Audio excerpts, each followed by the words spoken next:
നമുക്ക് ഇന്ന് രാവിലത്തെ വചനധ്യാനത്തിനായിട്ട് ഞാൻ തിരഞ്ഞെടുത്തിരിക്കുന്ന വേദഭാഗം ഫിലിപ്പ് ലേഖനം മൂന്നാമത്തെ അധ്യായം അതിന്റെ 20-21 വാക്യങ്ങളാണ്. 20-21 വാക്യങ്ങൾ. 3:20-21 വായിക്കുന്നു. നമ്മുടെ പൗരത്യമോ സ്വർഗത്തിലാകുന്നു. അവിടെ നിന്ന് കർത്താവായ യേശു ക്രിസ്തു രക്ഷിതാവായി വരും എന്നും നാം കാത്തിരിക്കുന്നു. അവൻ സകലവും തനിക്ക് കീഴ്പ്പെടുത്തുവാൻ കഴിയുന്ന തന്റെ വ്യാപാര ശക്തി കൊണ്ട് നമ്മുടെ താഴ്ചയുള്ള ശരീരത്തെ തന്റെ മഹത്വമുള്ള ശരീരത്തോടെ അനുരൂപമായി രൂപാന്തരപ്പെടുത്തും. Thank you.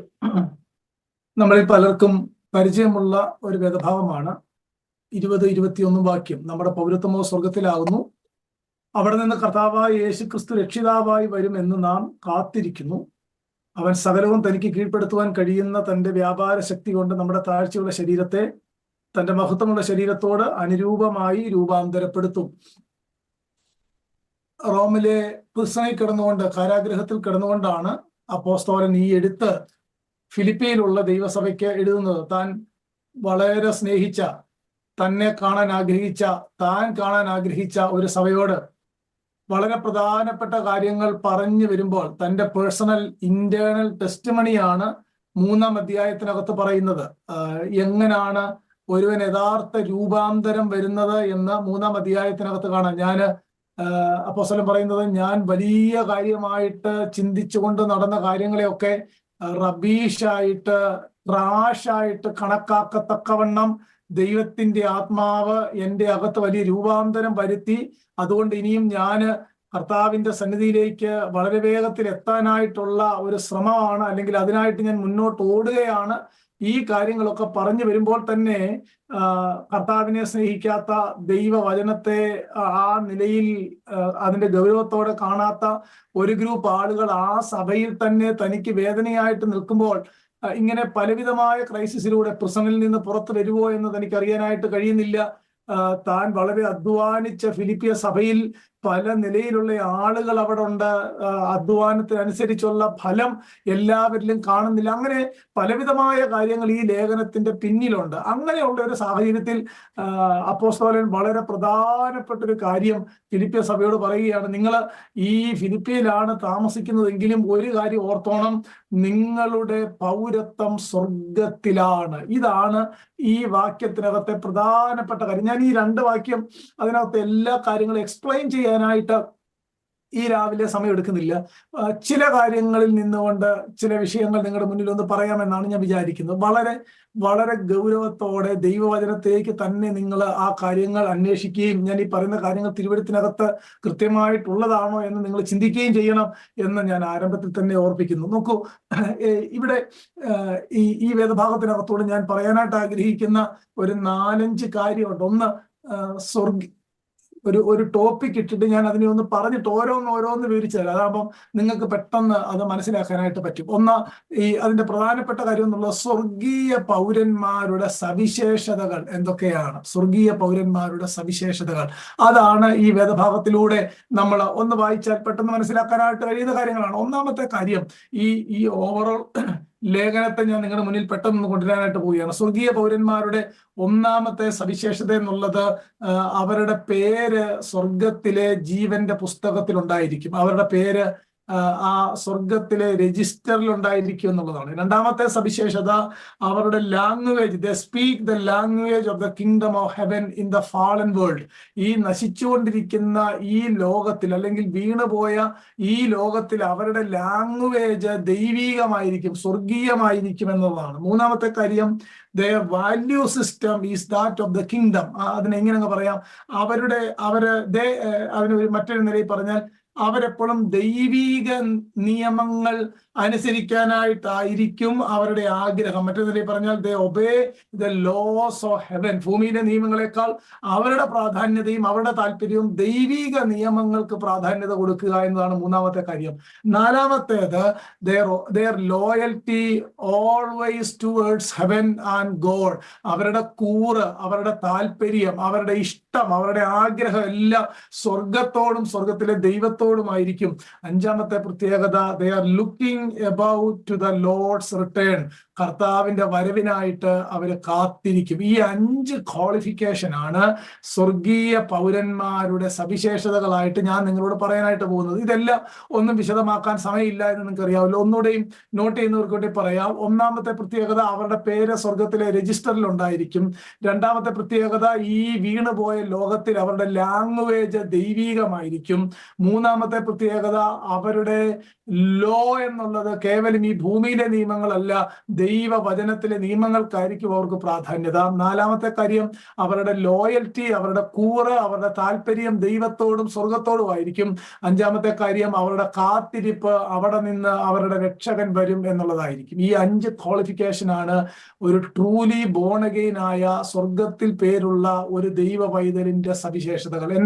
ഞാൻ ഇതിന്റെ വിശദീകരണത്തിലേക്ക് പോകുന്നതിന് മുമ്പ് എന്നെ കേൾക്കുന്ന ദൈവമക്കളോട് ഞാൻ വളരെ പരമാർത്ഥ ഹൃദയത്തോടെ ഈ രാവിലെ ചോദിക്കുക, ഈ ഒരു 5 കാര്യം നമ്മുടെ ജീവിതത്തിൽ ഉണ്ടോ? അങ്ങനെ ഒരു ബോധ്യമോ അതിനെ സംബന്ധിച്ചൊരു ഉറപ്പോ നമുക്കുണ്ടോ? മറ്റ് കാര്യങ്ങളൊക്കെ ചെയ്യാൻ എളുപ്പമായിട്ടുള്ള കാര്യമാണ്, പക്ഷെ ഈ ഒരു 5 കാര്യത്തെ പറ്റി വളരെ വ്യക്തമായ ഒരു ബോധ്യം ഉണ്ടെങ്കിലാണ് നമുക്ക് നമ്മുടെ പേരും അവിടെ ഉണ്ട്, അല്ലെങ്കിൽ നമ്മൾ സ്വർഗീയ പൗരന്മാരാണ് എന്നതിന്റെ തെറ്റിക്കൂടാത്ത തെളിവ്. ഇത് നിങ്ങളുടെ ഹൃദയത്തിൽ ഞാൻ ആദ്യം ഒന്ന് വെച്ചിട്ട് ഈ വിശദീകരണത്തിലേക്ക് പോവുകയാണ്. ഓരോന്ന് അല്പമായിട്ട് ചിന്തിക്കുക. സാധാരണ why are Christians so interested in heaven? എന്തുകൊണ്ടാണ് ഈ സ്വർഗമെന്നും സ്വർഗത്തിൽ നിന്ന് കർത്താവ് വരുന്നെന്നും സ്വർഗത്തിലാണ് നമ്മുടെ കർത്താവ് വസിക്കുന്നത് അങ്ങനെ പറയുമ്പോൾ why are we so interested? അതിനെ സംബന്ധിച്ച് നമുക്ക് എന്താണ് ഇത്ര താല്പര്യം, എന്താണ് ഇത്ര ആകാംക്ഷ? ഞാൻ ചില കാര്യങ്ങൾ ദൈവമക്കളോടുള്ള ബന്ധത്തിൽ പറയാം. എന്തുകൊണ്ടാണ് നമ്മള് സ്വർഗത്തെ പറ്റി, അവിടെ വസിക്കുന്ന കർത്താവിനെ പറ്റി ഇത്രയും താല്പര്യത്തോടെ പറയാനായിട്ടുള്ള കാര്യം എന്തെന്നറിയാമോ? ഒന്നാമത്തെ കാര്യം, നമ്മുടെ പേര് സ്വർഗത്തിലുണ്ടെന്ന് ഉറപ്പുള്ളവരാണ്. ഒന്ന്. രണ്ടാമത്തെ കാര്യം, നമ്മുടെ രക്ഷകൻ അവിടെ ജീവിക്കുന്നു എന്നുള്ളതാണ്. മൂന്നാമത്തെ കാര്യം, അവിടെ നിന്ന് നമ്മുടെ കർത്താവ് വരുന്നു എന്നുള്ളതാണ്. നാലാമത്തെ കാര്യം, നമ്മളെ അവിടത്തേക്ക് കൊണ്ടുപോകുന്നു എന്നുള്ളതാണ്. അഞ്ചാമത്തെ കാര്യം, നമുക്ക് മുമ്പേ പോയ വിശുദ്ധന്മാർ ഓൾറെഡി അവിടെ ഉണ്ടെന്നുള്ളതാണ്. അടുത്ത കാര്യം, നമ്മുടെ പ്രതിഫലം അവിടാണ്. നമ്മൾ സ്വർഗത്തിലെ ആത്മീയ അനുഗ്രഹത്താൽ അനുഗ്രഹിക്കപ്പെട്ടവരാണ്. ത്രിയേക ദൈവം തന്റെ സർവ്വസാന്നിധ്യത്തിൽ വസിക്കുന്നത് അവിടാണ്. ഈ കാര്യങ്ങളൊക്കെ ഉള്ളിലുള്ള ഒരുവനെ സംബന്ധിച്ചിടത്തോളം സ്വർഗമാണ് അവിടെ, സ്വർഗത്തിൽ അല്ലെങ്കിൽ നമ്മുടെ കർത്താവ് വസിക്കുന്ന സ്വർഗമാണ് അവൻ ഏറ്റവും പ്രാധാന്യതയുള്ളതായിട്ട് ആ ഒരു ദൈവ പൈതൽ കാണുന്നത്. അത്രയും പറഞ്ഞിട്ട് ഞാൻ ഈ വേദഭാഗത്തിൽ ഞാൻ പറഞ്ഞ വാക്യങ്ങളുടെ വിശദീകരണത്തിലേക്ക് വരാം. ഒന്നാമത്തെ പ്രത്യേകത, ഒരു ദൈവ പൈതലിന്റെ സ്വർഗത്തിൽ പേരുള്ള അല്ലെങ്കിൽ സ്വർഗീയ പൗരനായി ജീവിക്കുന്ന ഒരുവന്റെ ഒന്നാമത്തെ പ്രത്യേകത, അവന്റെ പേര് സ്വർഗത്തിൽ ഉണ്ടായിരിക്കും എന്നുള്ളതാണ്. ഇത് മറ്റൊരു ലേഖനത്തിലും പറയാതെ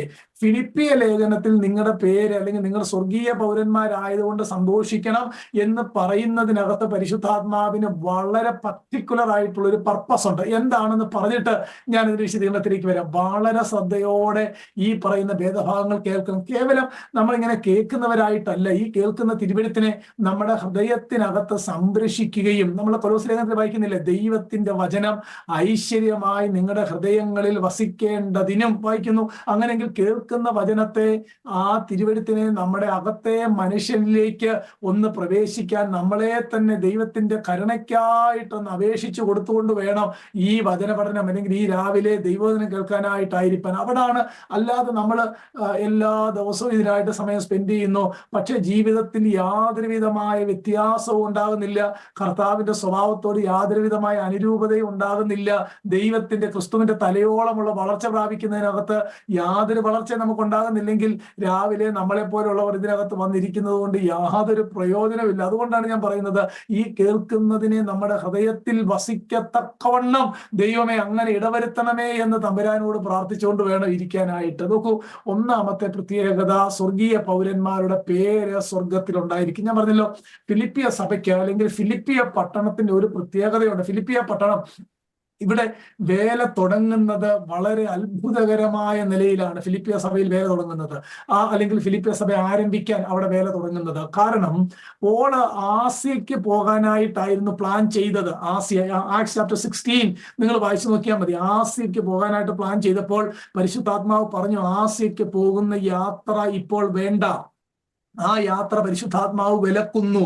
അതിനുശേഷം പൗലോസിന്റെ റൂട്ട് മാപ്പ് മാറ്റിയിട്ട് ബിദുന്യയ്ക്ക് പോകാനായിട്ടുള്ള കാര്യങ്ങൾ ക്രമീകരിക്കുന്നു. ആസ്യ മാറി ബിദുന്യയാകുന്നു. ഇതൊക്കെ അധികം കടല് കടക്കാതെ പോകാവുന്ന, ഈസ്റ്റിൽ നിന്ന് അവർ വരുമ്പോൾ പോകാവുന്ന സ്ഥലങ്ങളാണ്. ഞാൻ അതിന്റെ ജോഗ്രഫി പറയാനായിട്ട് ആഗ്രഹിക്കുന്നില്ല. നോക്കൂ, അങ്ങനെ ബിദുന്യയ്ക്ക് പോകാനായിട്ട് എല്ലാ കാര്യവും ക്രമീകരിച്ച്, എന്നാൽ രാത്രിയിൽ ആത്മാവ് ഒരു ദർശനം, ഒരു മാസിഡോണിയൻ കോൾ എന്നൊക്കെ അതിനെ വിളിക്കാറുണ്ട്. അതായത് മെക്കദോനിയയിൽ നിന്ന് ഒരു പുരുഷൻ ഞങ്ങളെ രക്ഷിക്കേണ്ടതിന് അങ്ങോട്ടേക്ക് വിളിക്കുന്ന ഒരു ദൈവത്തിന്റെ കാഴ്ച തനിക്കുണ്ടായി.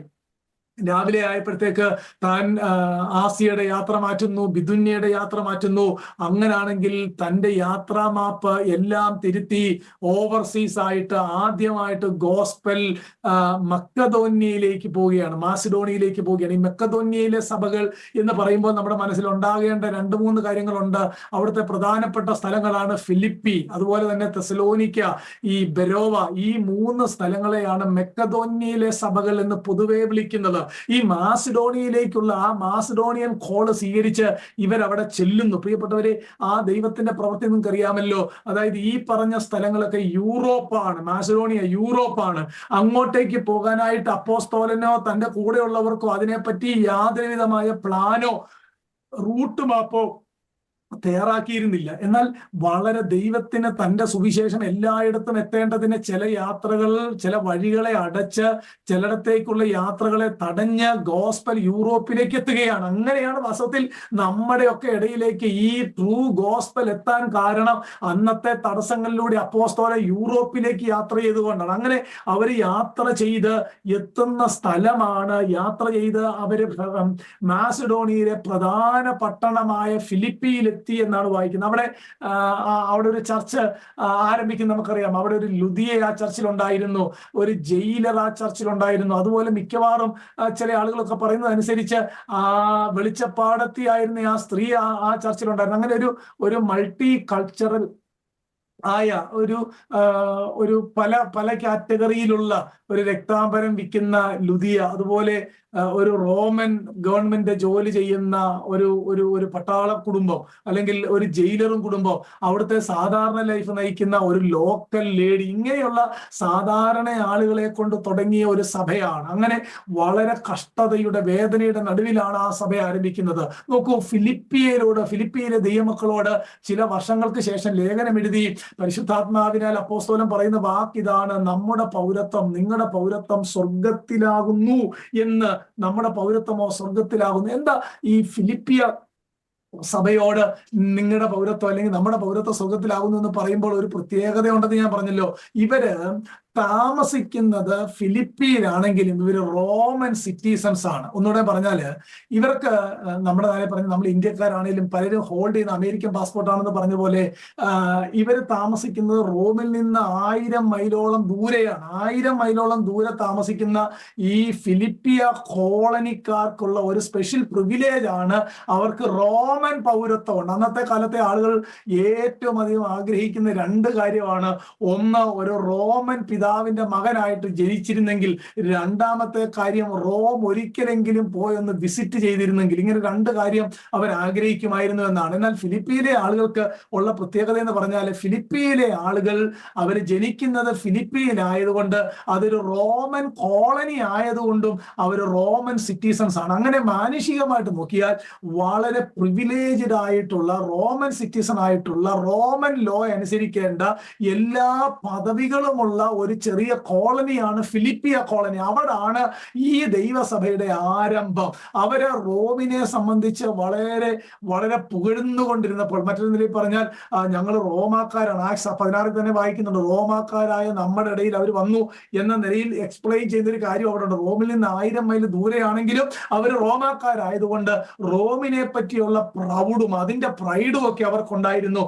ഈ കോണ്ടെക്സ്റ്റിലാണ് അപ്പോസ്തലൻ അവരോട് പറയുക, നിങ്ങൾ റോമാ നാം പൗരന്മാരായതുകൊണ്ടല്ല, എന്നാൽ നിങ്ങളുടെ പേര് അല്ലെങ്കിൽ നിങ്ങൾ സ്വർഗീയ പൗരന്മാരാണ് എന്ന് അവരെ ഓർപ്പിക്കണം. ഇത് അവരോട് പറയുമ്പോൾ ഒരു പ്രത്യേകത എന്ന് പറഞ്ഞാൽ 1000 മൈൽ ദൂരെ താമസിക്കുന്ന 1000ഓളം മൈൽ ദൂരെ താമസിക്കുന്ന ഫിലിപ്പിയ പട്ടണത്തിലെ ആളുകൾക്ക് റോമൻ സിറ്റിസൺസ് ആകാമെങ്കിൽ സ്വർഗീയ പൗരന്മാരായ നമ്മൾ ഇന്ന് വളരെ ദൂരെയാണ്.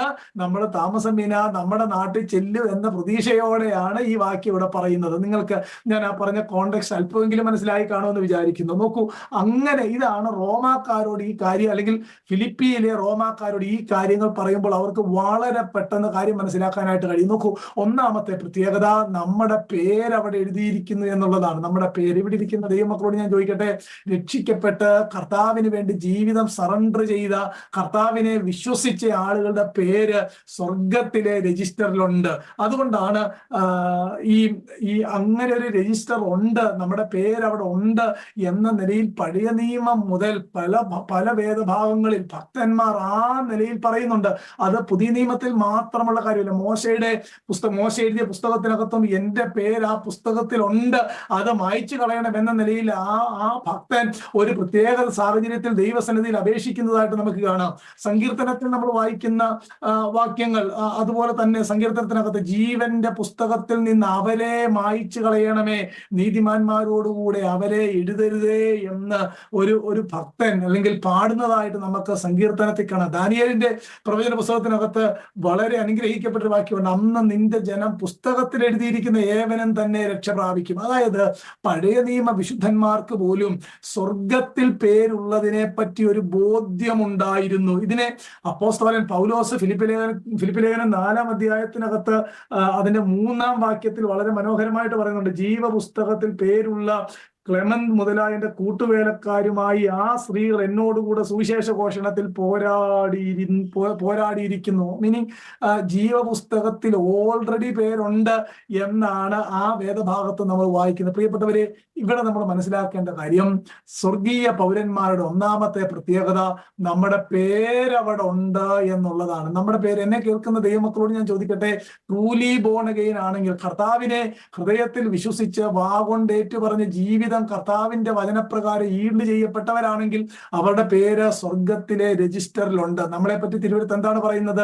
നമ്മളിവിടെ പരദേശികളാണ്, നമ്മളിവിടെ തൽക്കാലത്തേക്ക് താമസിക്കാനായിട്ട് വന്നവരാണ്. അതുകൊണ്ടാണല്ലോ പത്രോസ് ഈ കാര്യം വളരെ ശക്തമായിട്ട് എഴുതുമ്പോൾ പൊന്തോസിലും ഗലാത്തിയിലും കപ്പദോക്കിയിലും ആസിയിലും ബിദുന്യയിലും ചിതറിപ്പാർക്കുന്ന പരദേശികൾക്ക് എഴുതുന്നത്. നമ്മുടെ അഡ്രസ് അങ്ങനെയാണ്, ചിതറിപ്പാർക്കുന്ന പരദേശികൾ. അതേ കാര്യം തന്നെ വീണ്ടും പത്രോസ് പറയുന്നുണ്ട്, പ്രവാസികളും പരദേശികളുമായ നിങ്ങളെ. അങ്ങനെ ഒരു പ്രയോഗമാണ് ദൈവത്തിന്റെ വചനം വീണ്ടെടുക്കപ്പെട്ട കർത്താവിന്റെ രക്തത്താൽ കഴുകൽ പ്രാപിച്ച ദൈവമക്കളെ വിളിക്കുന്നത് പ്രവാസികളും പരദേശികളും എന്നാണ്. ഇതുപോലെ തന്നെയാണല്ലോ ഞാൻ ഇപ്പോൾ പറഞ്ഞത്, പഴയ നിയമ ഭക്തന്മാർ അങ്ങനെയാണ് ജീവിച്ചത്. എബ്രായ ലേഖനം 11-ാം അധ്യായത്തിനകത്ത് അബ്രഹാമിനെ പറ്റി തന്റെ മക്കളെ പറ്റിയൊക്കെ വായിക്കുന്ന വേദഭാഗങ്ങളിൽ വളരെ മനോഹരമായിട്ട് പരിശുദ്ധാത്മാവ് എഴുതി വെച്ചേക്കുന്ന, ഭൂമിയിൽ ഞങ്ങൾ അന്യരും പരദേശികളും എന്ന് ഏറ്റുപറഞ്ഞുകൊണ്ട് വിശ്വാസത്തിൽ മരിച്ചു. അവരുടെ കൺഫെഷൻ എന്നുള്ളത്, ഞങ്ങൾ അന്യദേശത്ത്, വാഗ്ദത്ത ദേശത്ത് അന്യദേശത്ത് എന്ന പോലെ പാർത്തു. നമ്മൾ അന്യദേശമാണെന്ന് അറിയാമെങ്കിലും ഒരാൾ പറഞ്ഞ പോലെ നമ്മളിവിടെ ഒരിക്കലും പോവുകയില്ല എന്ന നിലയിൽ വാഗ്ദത്ത ദേശത്ത് എന്ന പോലെയാ പാർക്കുന്നതെന്നാ പറഞ്ഞത്. പക്ഷെ അങ്ങനല്ല. അപ്പോൾ അന്ന് പഴയ നിയമ വിശുദ്ധന്മാർ പറഞ്ഞത്, അവർക്ക് ദൈവം വാഗ്ദത്തം നൽകിയ നാട്ടിലാണെങ്കിലും അന്യരും പരദേശികളും അന്യദേശത്ത് എന്ന പോലെ പാർത്തു. വാഗ്ദത്ത ദേശത്ത് അന്യദേശത്തെന്ന പോലെ പാർത്ത. കാര്യം എന്താണെന്നറിയാമോ? അവരുടെയും കാഴ്ചപ്പാട്, ഞങ്ങളിവിടെ പരദേശികളാണ്, ഞങ്ങളിവിടെ പ്രവാസികളാണ്, ഞങ്ങൾ ഒരു ദിവസം ഇവിടുന്ന് പോകേണ്ടതായിട്ട് വരും. അതുകൊണ്ടായിരിക്കാം 73-ാം സങ്കീർത്തനത്തിനകത്ത് സങ്കീർത്തനക്കാരൻ പറയുന്ന വളരെ മനോഹരമായ ഒരു വാക്യമുണ്ട്, ഭൂമിയിൽ എനിക്ക് ആരുള്ളൂ, ഭൂമിയിലും നിന്നെ അല്ലാതെ ഞാൻ ഒന്നും ആഗ്രഹിക്കുന്നില്ല എന്ന് പറഞ്ഞാൽ അവരുടെ ആഗ്രഹം എല്ലാം ആ കർത്താവ് മാത്രമാണ് എന്നതാണ് അതിനകത്തെ പ്രധാനപ്പെട്ട കാര്യം. ഒന്നാമത്തെ കാര്യം മനസ്സിലായോ? സ്വർഗീയ പൗരന്മാരുടെ ആദ്യത്തെ പ്രത്യേകത, അവരുടെ പേര് സ്വർഗത്തിലുണ്ടായിരിക്കും. ജീവപുസ്തകത്തിൽ പേരുള്ള ആ കാര്യങ്ങളൊക്കെ വെളിപ്പാട് പുസ്തകത്തിലുണ്ട്. എനിക്ക് അതെല്ലാം ഒന്നും പറയാനായിട്ട് സമയമില്ല. രണ്ടാമത്തെ പ്രത്യേകത, എനിക്ക് അതിന്റെ ഒടുവിൽ അഞ്ചാമത്തെ കാര്യം ഒന്ന് എക്സ്പ്ലെയിൻ ചെയ്യാൻ വേണ്ടി ഞാൻ അല്പം പെട്ടെന്ന് മുന്നോട്ട് പോവുകയാണ്. രണ്ടാമത്തെ പ്രത്യേകത, ഈ ഫോളൻ വേൾഡിൽ they speak the language of the kingdom of God in A fallen world. ഈ വീണ് പോയ ഈ ലോകത്തിൽ സ്വർഗീയ പൗരന്മാരുടെ പ്രത്യേകത, അവരുടെ സംഭാഷണം ദൈവീകമായിരിക്കും, അവരുടെ സംസാരം ആത്മീയമായിരിക്കും. അവര് ലൗകികന്മാര് സംസാരിക്കുന്ന പോലെയല്ല, അവരുടെ സംസാരം ദൈവവചനത്തിന്റെ ക്വാളിറ്റി നിലനിർത്തുന്നതായിരിക്കും. മനസ്സിലായോ ഞാൻ പറഞ്ഞ കാര്യം? അല്പം കൂടെയും ഒരു ഉദാഹരണം പറഞ്ഞാല്, ഒരാള് ഒരിക്കൽ ചോദിച്ചു, ഈ അന്യഭാഷ പറയുന്നവരൊക്കെ ആത്മീയരാണോ എന്നൊരാൾ ചോദിച്ചു. ഈ ചോദിച്ച ആളോട് ഉത്തരം കൊടുത്ത അധ്യാപകൻ ഇങ്ങനെയാണ് പറഞ്ഞത്: അന്യഭാഷ പറയുന്നയാൾ ആത്മീയനാണോ എന്ന് അറിയാനായിട്ട് പ്രത്യേകം ഒരു മെഷറിംഗ് റോഡൊന്നും എൻ്റെ കയ്യിലില്ല, പക്ഷെ അവന്റെ മാതൃഭാഷ കേട്ടാൽ ഞാൻ അവൻ ആത്മീയനാണോ എന്ന് പറയാമെന്ന് പറയും. അതല്ലേ കൃത്യമായ ഒരു ഇവാലുവേഷൻ എന്നുള്ളത്. എല്ലാവരും അവനവന്റെ മാതൃഭാഷ എങ്ങനെയാണ് ഉപയോഗിക്കുന്നത്, രക്ഷിക്കപ്പെട്ടവരുടെ ലാംഗ്വേജ് വ്യത്യസ്തമാണ്. തിരുവഴുത്തിനകത്തുണ്ട്, ഞാനത് കൊണ്ടുവരാം, എന്താണെന്ന് പെട്ടെന്ന് പറയാം. നമ്മൾ ചിന്തിക്കുന്നത് ഈ അന്യഭാഷ പറയുന്നവരാണ്, അത് ഓഫ് കോഴ്സ് ദൈവത്തോട് ബന്ധമുള്ളവര് ആത്മീയരാണ്, കർത്താവിനോട് സംസാരിക്കുന്നവർ ആത്മീയരാണ്. അതല്ല ഞാൻ പറഞ്ഞു വരുന്നത്. ഞാൻ പറഞ്ഞതിന്റെ ആശയം നിങ്ങൾക്ക് മനസ്സിലായോ? നമ്മുടെ ലാംഗ്വേജ് ഹെവൻലി ലാംഗ്വേജ് ആയിരിക്കണം. അതുകൊണ്ടല്ലേ യോഹന്നാന്റെ 1-ാം ലേഖനം 4-ാം അധ്യായം, ആ വാക്യം വളരെ ശക്തമാണ്. യോഹന്നാന്റെ 1-ാം ലേഖനം 4-ാം അധ്യായം 5-6 വാക്യം, സ്വർഗീയ പൗരന്മാരുടെ ലാംഗ്വേജ് ദൈവീകമായിരിക്കണം, ഹെവൻലി ആയിരിക്കണം, സ്വർഗീയമായിരിക്കണം എന്നതിന് മനസ്സിലാക്കാൻ ആ വാക്യം നമ്മളെ സഹായിക്കും. 1 യോഹന്നാൻ 4-5-6 വാക്യം, അവർ ലൗകികന്മാരാകിയാൽ ലൗകികമായത് സംസാരിക്കും. നിങ്ങൾ ആ വാക്യത്തെ വേദപുസ്തകം തുറന്നിട്ടുണ്ടെങ്കിൽ ഒന്ന് നോക്കിയാൽ മതി. അവർ ലൗകികന്മാരാകിയാൽ ലൗകികമായത് സംസാരിക്കുന്നു. നമ്മുടെ സംഭാഷണം 24 മണിക്കൂറുള്ള ഒരു ദിവസത്തിൽ ഏതൊക്കെ കാര്യത്തിൽ ആത്മീയത വരുന്നുണ്ട്, ദൈവീകമായത് വരുന്നുണ്ട്, ക്രൈസ്റ്റ് സെന്റേർഡ് ആയത് വരുന്നുണ്ട്, ദൈവവചനത്തോട് ചേരുന്നത് വരുന്നുണ്ട്, അതോ വെറും മെറ്റീരിയലിസ്റ്റിക് ആയിട്ടുള്ള കാര്യങ്ങൾ, ഈ പ്രവാസത്തിൽ തൽക്കാലത്തേക്കുള്ള കാര്യങ്ങളിലാണോ നമ്മുടെ ലാംഗ്വേജ് വരുന്നത്? അങ്ങനെയെങ്കിൽ ഈ ഫോളൻ വേൾഡിൽ നമ്മുടെ ലാംഗ്വേജ് ദൈവീകമല്ല, ഈ ഭൗമിക കാര്യത്തിൽ തന്നെയാണ്. അങ്ങനെയാണെങ്കിൽ നമ്മുടെ പേര് അവിടെ ഉണ്ടോ എന്നതിനകത്ത് യാതൊരു സംശയത്തിന്റെയും കാര്യമില്ല, അവിടെ ഇല്ല എന്ന് തന്നെയാണ് മനസ്സിലാക്കേണ്ടത്. യോഹന്നാൻ ലേഖനത്തിൽ പറയുന്നത് അവർ ലൗകികമായത് സംസാരിക്കുന്നു. എന്നിട്ട് അതിന്റെ 6-ാം വാക്യത്തിൽ വീണ്ടും ഒരു കാറ്റഗറിയെ ഡിവൈഡ് ചെയ്യുകയാണ്. അവർ ലൗകികമായി സംസാരിക്കുന്നു, ഞങ്ങളോ ദൈവത്തിൽ നിന്നുള്ളവരാകുന്നു, ദൈവത്തെ അറിയുന്നവർ ഞങ്ങളുടെ വാക്ക് കേൾക്കുന്നു, കാരണം ഞങ്ങളുടെ സംഭാഷണം വ്യത്യാസമാണ്, ഞങ്ങൾ ആത്മീയമായതാണ് സംസാരിക്കുന്നത്. ആ വാക്യം രണ്ടായിട്ട് ലോക ജനത്തെ തിരിക്കുകയാണ്. അവർ ലൗകികമായത് സംസാരിക്കുന്നു, ഞങ്ങളുടെ സംഭാഷണം വ്യത്യാസമാണ് എന്നാണ് യോഹന്നാനിൽ വായിക്കുന്നത്. അവർ ലൗകികന്മാരാണ്, അല്ലെങ്കിൽ അവർ പ്രാകൃതന്മാരാണ്, അവർ ജഡീകന്മാരാണ്, ഞങ്ങളോ ആത്മീയരാണ്, ഞങ്ങളുടെ സംഭാഷണം വ്യത്യാസമാണ്, ഞങ്ങളുടെ സംഭാഷണം ദൈവത്തിൽ നിന്നുള്ളവർ കേൾക്കാൻ താല്പര്യപ്പെടുന്നു. ഇതാണ്, നോക്കൂ, ഞാൻ പറഞ്ഞു വന്നത് രണ്ടാമത്തെ പ്രത്യേകത. They speak heavenly language, the language of the kingdom in the fallen world. കൊലോസ്യലേഖനം 4:6 നമുക്കറിയാവുന്ന ഒരു വാക്യമാണ്: നമ്മുടെ വാക്കുകൾ കൃപയോട് കൂടിയതും ഉപ്പിനാൽ രുചി വരുത്തിയതും ആയിരിക്കണം. എഫെസ്യ ലേഖനം 4:29 ആത്മീയ വർധനയ്ക്കായി നല്ല വാക്കല്ലാതെ ആകാത്തതൊന്നും നിങ്ങളുടെ വായിൽ നിന്ന് പുറപ്പെടരുത്. ഒരേ ഉറവിൽ നിന്ന് കയ്പും മധുരവും പുറപ്പെടാനായിട്ട് കഴിയില്ല. എന്നെ കേൾക്കുന്ന ദൈവമക്കളോട് ഞാൻ ചോദിക്കട്ടെ, സ്വർഗീയ പൗരന്മാരുടെ ഒന്നാമത്തെ പ്രത്യേകത അവിടെ പേരുണ്ടായിരിക്കും. രണ്ടാമത്തെ പ്രത്യേകത അവരുടെ ലാംഗ്വേജ് ഹെവൻലി ആയിരിക്കും, ദൈവീകമായിരിക്കും, ആത്മീയമായിരിക്കും. നമ്മൾ അങ്ങനാണോ എന്ന് ഈ വചന കേൾവിയിൽ ആത്മപരിശോധന ഈ ഡിപ്ലോമാറ്റിക് ആയിട്ട് വർത്തമാനം പറയുന്ന ആൾക്കാരെ പറ്റിയൊന്നുമല്ല ഞാൻ പറയുന്നത്. വെരി നാച്ചുറൽ ആയിട്ട് അവരുടെ സംഭാഷണം ആത്മീയമായിരിക്കും. ചില ആളുകളൊക്കെ നമ്മളെ ബ്രദറെ എന്നൊക്കെ വിളിച്ചു കഴിഞ്ഞാൽ നമ്മൾ ചിലപ്പോൾ ഉരുകി പോകുന്ന പോലെയൊക്കെ എനിക്ക് തോന്നാറുണ്ട്. കാര്യം അത്ര സോഫ്റ്റ് സീറ്റ് ആയിട്ടൊക്കെ വിളിക്കാൻ അവർക്കറിയാം. അതൊന്നും അല്ല ഞാൻ ഉദ്ദേശിക്കുന്ന കാര്യം. നമ്മുടെ ലാംഗ്വേജ് ദൈവീകമായിരിക്കണം. ക്ലിയർ? 2 കാര്യം. മൂന്നാമത്തെ പ്രത്യേകത സിമ്പിൾ ആയിട്ടുള്ള കാര്യമല്ലേ? കാര്യം സിമ്പിൾ ആണെങ്കിലും പ്രാക്ടിക്കൽ വളരെ ഹാർഡാണ്. മൂന്നാമത്തെ കാര്യം നമ്മൾ ആ വേദഭാഗത്ത് മനസ്സിലാക്കുമ്പോൾ സ്വർഗീയ പൗരന്മാരുടെ മൂന്നാമത്തെ പ്രത്യേകത, ദേ ഒബേ ഹെവൻലി ലോസ്. അവരുടെ നിയമം ദൈവീകമായിരിക്കും, അല്ലെങ്കിൽ അവര് പ്രാക്ടീസ് ചെയ്യുന്ന ലോ സ്വർഗീയമായിട്ടുള്ള നിയമങ്ങളായിരിക്കും. ഇത് ഞാൻ ആരംഭത്തിൽ പറഞ്ഞ കോണ്ടെക്സ്റ്റ് നിങ്ങൾക്ക് മനസ്സിലാക്കുകയാണെങ്കിൽ പെട്ടെന്ന് ഈ കാര്യം ഗ്രാസ്പ് ചെയ്യാനായിട്ട് കഴിയും. ഫിലിപ്പി 1000ഓളം മൈൽ ദൂരെയാണ് റോമിൽ നിന്ന്. പക്ഷെ ഫിലിപ്പിയിൽ താമസിക്കുന്ന അല്ലെങ്കിൽ ഗ്രീക്കുകാരുടെ ഇടയിലെ ഈ കോളനിയിൽ താമസിക്കുന്ന ഫിലിപ്പിയിലെ ആളുകൾക്ക് അവരുടെ ലോ ഫിലിപ്പിയിലെ ലോ അല്ല. അവിടെ ചില കാര്യങ്ങളൊക്കെ അനുസരിക്കണം ആ നാടിന്റെ.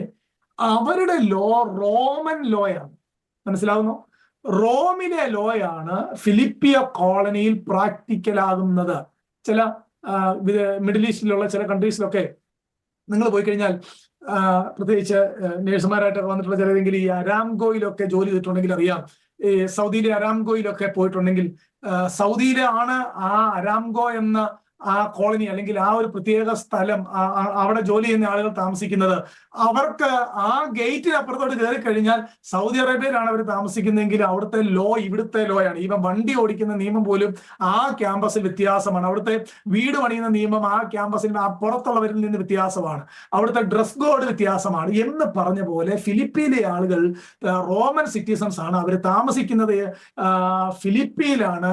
അവരുടെ ലോ റോമിലെയാണ്. പ്രിയപ്പെട്ടവരെ, എന്നതുപോലെ ദൈവമക്കളായ നമ്മുടെ ഏറ്റവും ആധികാരികമായിട്ടുള്ള ദൈവശ്വാസീയമായ ഡോക്യുമെന്റ് എന്നുള്ളത് എഴുതപ്പെട്ട തിരുവെഴുത്താണ്. അതുകൊണ്ടാണ് ഭക്തന്മാരൊക്കെ പറയുന്നത്, നിങ്ങൾ കേട്ടിട്ടില്ലേ, ലോകത്തിന്റെ നിയമം വചനത്തിന്റെ നിയമത്തിന് എതിരാകുമ്പോൾ ഞങ്ങൾ വചനമനുസരിക്കും എന്നാണ് അവർ പറയുന്നത്. ലോകത്തിന്റെ നിയമം വചനത്തിന്റെ നിയമത്തിന് എതിരാകുമ്പോൾ ഞങ്ങൾ വചനം അനുസരിക്കും. അതുകൊണ്ടല്ലേ നമ്മുടെ വിശുദ്ധന്മാരൊക്കെ സുവിശേഷം അറിയിക്കാൻ അനുവാദമില്ലാത്ത സ്ഥലങ്ങളിൽ അവർ യേശുവിനെ പറ്റി പറയുന്നു. എന്തുകൊണ്ട്?